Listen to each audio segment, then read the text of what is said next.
Movie start होती है और हम फ्लैश को देखते हैं जिसे काफी ज्यादा भूख लग रही थी। तभी उसके पास ब्रूस वेन का एक कॉल आता है और वो फ्लैश यानी कि बेरी से बोलता है कि लोगों की जान बचाने के लिए उसको उसकी जरूरत है, क्योंकि इस दौरान ब्रूस वेन एक अलग काम में बिजी है। जवाब में फ्लैश बोलता है कि तुम जस्टिस लीग की मदद क्यों नहीं लेते। और जैसा कि हम सभी को पता है कि सुपरमैन अपने कामों में बिजी है और एक्वामैन और वंडर वुमेन के बारे में तो किसी को पता ही नहीं। और अब इसीलिए फ्लैश को ना चाहते हुए भी लोगों की जान बचाने के लिए गौतम सिटी में जाना पड़ेगा। इस दौरान हम नोटिस करते हैं कि फ्लैश को भूख कुछ ज्यादा ही लग रही थी और यही कारण था कि वो लोकेशन पे जाके कुछ लोगों की मदद तो कर देता है, बट इससे उसकी एनर्जी और भी ज्यादा कम हो जाती है। और ये हम उसके रनिंग मीटर में भी देख सकते हैं। रनिंग मीटर से हमें पता चलता है कि फ्लैश को चार्ज रहने के लिए बार बार खाने की जरूरत पड़ती है। अब बेरी वहां पर कुछ लोगों की जान बचा लेता है और वो देखता है कि ठीक उसके सामने वाली बिल्डिंग जो कि एक हॉस्पिटल था कोलैप्स होने वाला है। और क्योंकि वो एक हॉस्पिटल था तो उसके अंदर कई सारे बच्चे और एक नर्स थी और अब वो पूरी की पूरी बिल्डिंग कोलैप्स होने लगती है और उसमें सारे बच्चे और वो नर्स नीचे गिरने लगते हैं। अब फ्लैश अपनी पावर्स का यूज करता है और सबसे पहले अपने आप को चार्ज करने के लिए वो प्रोटीन खाता है। फिर वो इन सभी लोगों को हवा में ही गिरते हुए कैच करके बचा लेता है और इन सभी लोगों में उसने कई सारे बच्चे, एक नर्स और एक डॉग को बचाया था, जिसे देख वो नर्स काफी ज्यादा हैरान हो जाती है। ये हालत देख बेरी उसे एक मेंटल स्पेशलिस्ट के पास जाने की सलाह देता है। सीन शिफ्ट होता है हमारे बेन एफ्लेक वाले बैटमैन पर, जो कि उन्हीं लोगों का पीछा कर रहा था जिनकी वजह से ये सब कुछ हो रहा है। दरअसल ये लोग एक ब्रीफ केस को चुरा कर भाग रहे थे जिसकी मदद से ये पूरे गौतम सिटी को बर्बाद कर सकते हैं। और इसी ब्रीफ केस को लेने के लिए बैटमैन उनका पीछा कर रहा था और इसी दौरान वो ब्रिज से गिरने ही वाला होता है कि तभी लासो ऑफ ट्रूथ से उन्हें कोई ऊपर खींच रहा था। और गेस वोट, वहां पर वंडर वुमेन थी जो कि बैटमैन को गिरने से बचा लेती, साथ ही उस शख्स को भी जिसके हाथ में वो ब्रीफ केस था। अब लासो ऑफ ट्रूथ से बंधे रहने के कारण बैटमैन को अपने पास्ट के ट्रोमा याद आने लगते हैं और तभी वहां पर फ्लैश आकर उसे छुड़ाने लगता है। इसके बाद वंडर वुमेन और फ्लैश भी वहां से चले जाते हैं। इसके बाद बेरी एलन सीधा जाकर अपना ब्रेकफास्ट लेता है और उसके बाद वो अपने ऑफिस भी जाता है। ऑफिस में लेट आने की वजह से बॉस उसके ऊपर बहुत चिल्लाता है, बट उसे नौकरी से नहीं निकालता।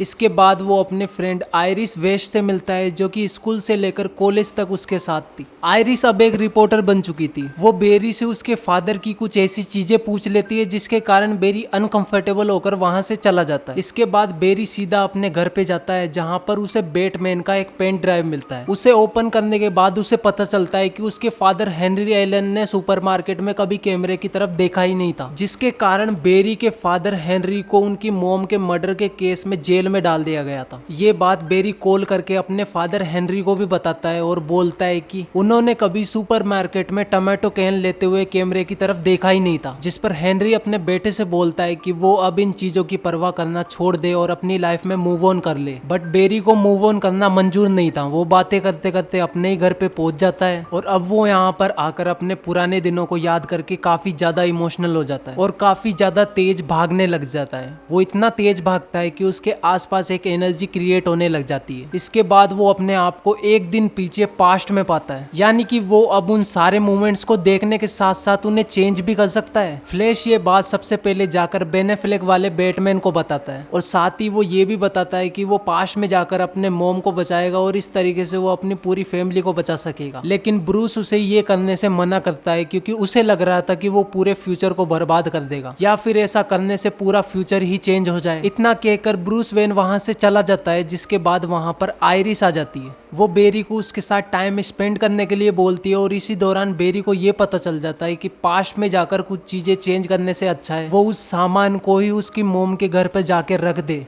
तो उसकी मोम बच सकती है। जी हाँ, हर संडे उसकी मोम स्पेगेटी बनाती थी जिसके लिए टमाटो की जरूरत होती है और क्योंकि उस दिन घर में कोई भी टमाटो नहीं थे इसलिए हेनरी सुपरमार्केट गए ताकि वो टमाटो कैंस ला सके और इस दौरान ही बेरी की माँ का मर्डर कर दिया जाता है। और अब इस तरीके से बेरी पास्ट में जाकर उसकी मोम के चॉपिंग कार्ट में वो टमाटो कैन को रख देता है, जिस वजह से पूरा फ्यूचर ही चेंज हो जाता है। अब बेरी काफी ज्यादा खुश तो होता है, बट इन सारी टाइमलाइंस को देखते देखते उसका सामना डार्क फ्लैश से होता है जो कि उसे पंच मारकर एक अलग टाइमलाइन में पटक देता है। जिसके बाद बेरी वहां पर अपने पेरेंट्स से मिलता है और अब वो नोटिस कर पा रहा था कि वहां पर एक दूसरा बेरी बहुत जल्द आने वाला है। वो उसे रोकता है, जहां पर उसे उससे पता चलता है कि वो केवल 18 साल का ही है। वो उसे सारे सिनेरियोज के बारे में बताने लगता है और अब वो नोटिस करता है कि इसे बताने का क्या फायदा, क्योंकि एक दिन बाद तो ये सब कुछ भूल जाएगा। इस पर 18 ईयर्स वाला बेरी यानी कि वो दूसरा बेरी उससे बोलता है कि आज वो ऐसा ना करे, क्योंकि आज उसकी डेट है, वो भी इरिस। जिस पर बेरी रुक जाता है और 18 ईयर्स वाले बेरी से आज का डे पूछने लगता है। वो बोलता है कि आज 29 सितंबर है, यानी कि वो दिन जब बेरी एलन को अपनी फ्लैश की पावर्स मिलेगी। इसके बाद बेरी उस सेकंड वाले बेरी को उसी रिसर्च लैब में ले जाता है जहां पर पहली बार उस फ्लैश लाइटिंग ने उसे टच किया था। अब सेकंड वाला बेरी फर्स्ट वाले बेरी की ये सारी पावर्स देखे काफी ज्यादा इंप्रेस हो जाता है और दीवार के आर पार जाने वाली ट्रिक तो उसे बहुत ज्यादा पसंद थी, बट वो लाइटनिंग से टच होने से डर रहा था। अब वो दोनों इस पर बहस कर ही रहे थे कि तभी वहां पर वो फ्लैश लाइटनिंग आती है और इस बार वो दोनों ही बेरी एलियंस इसके अफेक्ट में आ जाते हैं, जिस वजह से मेन टाइमलाइन के बेरी की पावर्स चली जाती है। वहीं पर दूसरे वाले बेरी एलियंस की पावर्स फ्लैश की आ जाती है। अब दोनों बेरी एलियंस किसी तरीके से वहां से बचकर अपने घर पे पहुंचते हैं, जहां पर दूसरा वाला बेरी एलियन अब अपनी पावर्स को लेकर काफी ज्यादा एक्साइटेड था। वो इसी कारण अपने कपड़े भी जला देता है और पूरे शहर भर में लाइट को गुल कर देता है। और ये सब चीजें करने के बाद वो थक कर घर पर आकर सो भी जाता है। अब अगले दिन बेरी एलन उस दूसरे वाले बेरी को अपने साथियों से मिलाने के लिए एक अपार्टमेंट में लेके जाता है, जिस पर बेरी बोलता है कि उसे इन चीजों में कोई इंटरेस्ट नहीं है, बल्कि उसे तो दुनिया को बचाना है, क्योंकि जनरल जोड आ रहा है और अब उसे किसी की हेल्प की जरूरत थी। वो जस्टिस लीग को ढूंढने का बहुत ट्राई करता है, पर सुपरमैन के बारे में वो कुछ भी पता नहीं कर पाता। बट उसे पता चलता है बैटमैन के बारे में, जो अभी भी वहां पर एग्जिस्ट करता था। इसके बाद बेरी उस बैटमैन की हेल्प लेने का डिसाइड करता है और वो जा पहुंचता है वेन मैंशन, जहां पर कुछ देर ढूंढने के बाद उसे माइकल कीटन वाला बैटमैन दिखाई देता है, जो कि बैटमैन होते हुए भी आम लोगों की जिंदगी जी रहा था। और दोनों बेरीज को देखकर माइकल कीटन वाला बैटमैन उन पर अटैक करने लग जाता है। अब बेरी उसे पूरी सिचुएशन के बारे में बता तो देता है, बट फिर भी माइकल कीटन का बैटमैन उसे किसी भी तरीके से हेल्प करने से मना कर देता है और बोलता है कि कई सालों पहले ही उसने ये बैटमैन के काम को पूरी तरीके से छोड़ दिया है, क्योंकि गोथम सिटी अब एक सेफेस्ट सिटी मानी जाती है। जिसके बाद बेरी उस सेकंड वाले बेरी के साथ बैट केव में जाने का डिसाइड करता है। वहां पे जाकर वो सुपरमैन के बारे में जानने की बहुत कोशिश करने लगता है, बट वहां की टेक्नोलॉजी उसे पल्ले ही नहीं पड़ रही। इसी दौरान बेरी एक वेब कैम से माइकल कीटन से बात करता है कि उसे पता है कि वो एक अच्छा डिटेक्टिव भी है, इसलिए बेरी को उसकी मदद चाहिए। साथ ही बेरी की दूसरे वाले बेरी से बहस भी हो जाती है, जो कि इन सभी चीजों को लाइटली ले रहा था। बेरी को लग रहा था कि दूसरे वाले बेरी को मोम का प्यार इजीली मिलने पर उनकी ज्यादा कुछ नहीं पड़ी। और अब बैट केव में रिसर्च करते करते बेरी की आंख लग जाती है और जब वो उठता है तो वो देखता है कि उसे सुपरमैन की लोकेशन मिल गई है। उसे सुपरमैन के बारे में सारा डेटा मिल जाता है और ये भी कि वो रशिया में है और रशियन आर्मी ने उसे बंदी बना रखा है। अब माइकल कीटन का बैटमैन भी उन दोनों फ्लैश का साथ देकर वहां पे पहुंच जाता है, जहां पर रशिया की एक जेल में उन्हें सुपरमैन तो मिल जाता है, बट ये कालेल नहीं था, बल्कि उसकी बड़ी बहन काराएल यानी कि सुपर गर्ल थी।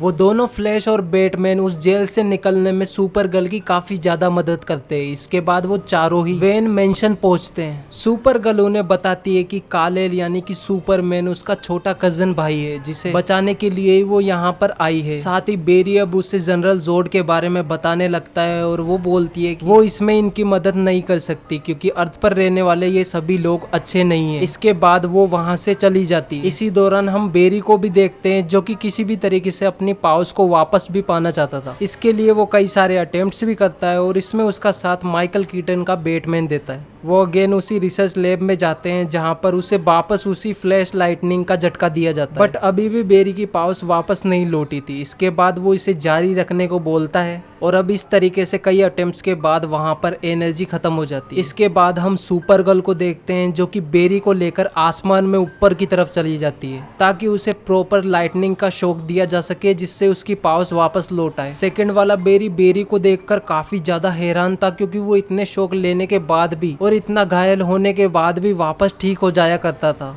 और यहाँ पर सुपर गर्ल दरअसल रिटर्न इसलिए करी है क्योंकि जनरल जोड जो कि एक क्रिप्टोनियन है वो आम लोगों को मार रहा है और सुपर गर्ल के अकॉर्डिंग मासूम लोगों को क्रिप्टोनियंस कभी नहीं मारा करते। सुपर गर्ल की मदद से अब बेरी के पास भी उसकी फ्लैश की पावर्स वापस आ चुकी थी और अब सेकंड वाला बेरी बैटमैन की केव में जाकर उसके कुछ सूट को टुकड़ों को काटकर एक नया फ्लैश का सूट बनाता है और उसे पहन लेता है और अब वो दोनों फ्लैश और सुपर गर्ल तैयार हो जाते हैं। वो माइकल कीटन के बैटमैन को भी अपने साथ आने के लिए बोलते हैं जिस पर अब बैटमैन भी उनका साथ देने के लिए तैयार हो जाता है और अब वो चारों मिलकर जनरल जोड को रोकने के लिए निकल पड़ते हैं। अब हमें जनरल जोड, सुपर गर्ल और दोनों फ्लैश और बैटमैन के बीच में एक बहुत बड़ी वॉर देखने को मिलती है जहां पर हमें फ्लैश 1 और फ्लैश 2 की फाइट के दौरान बढ़िया कोऑर्डिनेशन देखने को मिलती है और वो काफी हद तक जनरल जोड की आर्मी को बीट कर पा रहे थे, ऐसा उन्हें लग रहा था। लेकिन दूसरी तरफ हम जनरल जोड को सुपर गर्ल से बात करते हुए देखते हैं जहां पर वो उसे बताता है कि काल एल उसे मिला था बट उन्हें उसकी जरूरत नहीं थी इसलिए उन्होंने उसको मार डाला। इस पर सुपर गर्ल को बहुत ज्यादा गुस्सा आता है और वो जनरल जोड को पीटने लगती है लेकिन एट द एंड जनरल जोड उसे मार ही देता है। और दूसरी तरफ अगर हम बात करें बैटमैन की तो वो एक स्पेसशिप को फोड़ने के चक्कर खुद ही डिस्ट्रॉय हो जाता है यानी कि मारा जाता है और अब ब्रूस वेन की भी इस तरीके से मौत हो जाती है और अब सेकंड फ्लैश फर्स्ट वाले फ्लैश को रिप्ले करने के लिए बोलता है जिसके बाद भी वो इसमें भी कामयाब नहीं होते।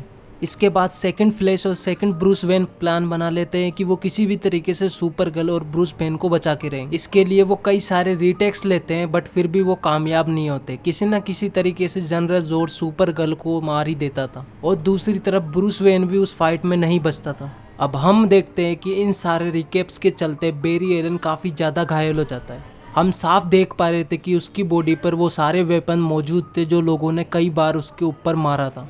इसके बाद हमारा प्रेजेंट टाइम का बेरी सेकंड बेरी से बोलता है कि अब हमें कुछ भी नहीं करना बल्कि वो पास्ट में जाएगा और अपनी की हुई गलती को सुधारेगा क्योंकि जैसा कि दोनों ही ब्रूस वेन ने उसे कहा था कि अगर वो टाइम से छेड़छाड़ करेगा तो उससे पास्ट और फ्यूचर दोनों ही बदल जाएगा और हुआ भी कुछ ऐसा ही। उसकी एक गलती के कारण उसका पास्ट और फ्यूचर दोनों ही बदल गए और अब वो पास्ट में जाकर अपनी की हुई गलती को सुधारेगा यानी कि इस बार वो अपनी मोम को नहीं बचाएगा पर उसे ऐसा करने से डार्क फ्लैश आकर रोक देता है क्योंकि डार्क फ्लैश को किसी भी तरीके से इस वर्ल्ड को बचाना है जिसे वो बार बार बचाने में नाकामयाब हो रहा है। और अब हमें पता चलता है कि वो फ्लैश और कोई नहीं बल्कि वही सेकंड बेरी एलन होता है जो कि इस वर्ल्ड को बचाने में बार बार नाकामयाब हो रहा था और इसी वजह से वो बार बार रिप्ले भी किए जा रहा था और इसी तरीके से हजारों सालों से रिप्ले करने के बाद भी वो इस वर्ल्ड को नहीं बचा पा रहा। अब हम तीनों फ्लैश को एक साथ देखते हैं जहाँ पर वो और भी कई सारे टाइम लाइन्स के फ्लैश यानी कि बेरी एलन को देखते हैं जिन्होंने भी सेम ही गलती की थी। अब इस गलती को सुधारने के लिए वो अलग अलग यूनिवर्स के बेरी एलियंस कोशिश तो कर रहे थे बट वो इसमें कामयाब नहीं हो रहे थे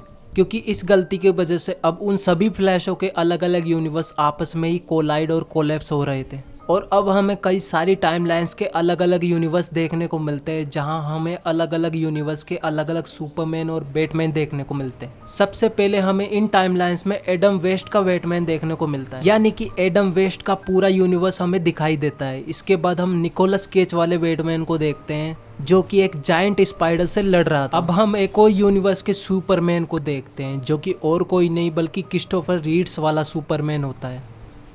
उनका भी यूनिवर्स इस गलती की वजह से कोलैप्स हो रहा था। इन सभी यूनिवर्स और रियलिटीज को आपस में कोलाइड और कोलैप्स होते हुए देखकर बेरी एलन काफी ज्यादा हैरान था। इसी बीच डार्क बेरी प्रेजेंट वाले बेरी पर हमला करने की कोशिश करता है और उसे बचाता है हमारा सेकंड वाला बेरी। इस दौरान सेकंड बेरी मारा जाता है और वो मरते मरते बेरी से बोलता है कि उसकी मोम से कह देना कि वो उसे बहुत प्यार करता है। और अब सेकंड वाले बेरी के खत्म हो जाने के बाद किसी तरीके से डार्क बेरी भी मारा जाता है। इसके बाद हमारा प्रेजेंट वाला बेरी अपनी गलती सुधारने के लिए पास्ट में चला जाता है। वो वहां पर जाकर कुछ वक्त अपनी मोम के साथ गुजारता है और इस तरीके से वो अपनी मोम के उस चॉपिंग कार्ट में से टमेटो केन को हटा लेता है और बड़ी ही आसानी से अब वो अपने प्रेजेंट टाइम में भी आ जाता है जहां पर हम देखते हैं कि उसके फादर हेनरी अब जेल से छूट चुके हैं क्योंकि उन्होंने उस दिन स्टोर में टमेटो कैन लेते हुए कैमरे में देख लिया था। और ये बिल्कुल भी सही बात नहीं है क्योंकि जैसा कि बेरी ने स्टार्टिंग में ही अपने फादर को बता दिया था कि उसने टमेटो कैन लेते वक्त कैमरे में देखा ही नहीं। और इस तरीके से बेरी एलन ने एक और बार टाइमलाइन में छेड़छाड़ कर दी थी जिस कारण वो बहुत ज़्यादा खुश होकर जब बाहर आता है तो आयरिस उसे कांग्रेस बोलती है और डेट के लिए पूछती है। इसके बाद इन सब चीज़ों के बारे में बैरी एलन अपने बैटमैन से बताता है। बैटमैन उससे बहुत ज़्यादा खुश होता है और उससे मिलने के लिए तुरंत वहाँ पर आ जाता है, जिसे देखकर बैरी एलन काफ़ी ज़्यादा सरप्राइज हो गया था, क्योंकि वो बैटमैन तो है बट हमारे यूनिवर्स का नहीं, बल्कि वो बैटमैन था जॉर्ज कॉलिंस। और अब इस तरीके से बैरी एलन का यूनिवर्स जॉर्ज वर्स से भी कनेक्ट हो जाता है उसके द्वारा की गई एक और गलती के कारण, जो कि उसका पास्ट तो बदलता ही है, साथ ही फ्यूचर को भी बदल देता है। यानी कि पास्ट में जाकर उसने वो सारे टमाटो कैंस को कैमरे के आगे रख दिया, जिससे पास्ट और फ्यूचर दोनों ही चेंज हो गए। और अब इन सभी चीजों को देखकर हमारा बैरी एलन यानी कि फ्लैश काफी ज्यादा कंफ्यूज हो जाता है और सेकंड फ्लैश को उसकी पावर्स वापस दिलाने के चक्कर में उसने अपना दांत भी तोड़वा दिया है। तो हमारी स्टोरी यहीं पर खत्म हो जाती है। लेकिन मूवी में एक एंड क्रेडिट सीन भी था जिसमें हम एक्वामैन को देखते हैं, जो कि आर्थर या फिर एक्वामैन नहीं था, क्योंकि उसके पास उसकी पावर्स ही नहीं थी। वो जस्ट एक नॉर्मल ह्यूमन था जो कि नशे में धुत होकर कहीं पे जा रहा था। और इस तरीके से ये पूरी मूवी हमारी एंड क्रेडिट सीन के साथ यहीं पर खत्म हो जाती है।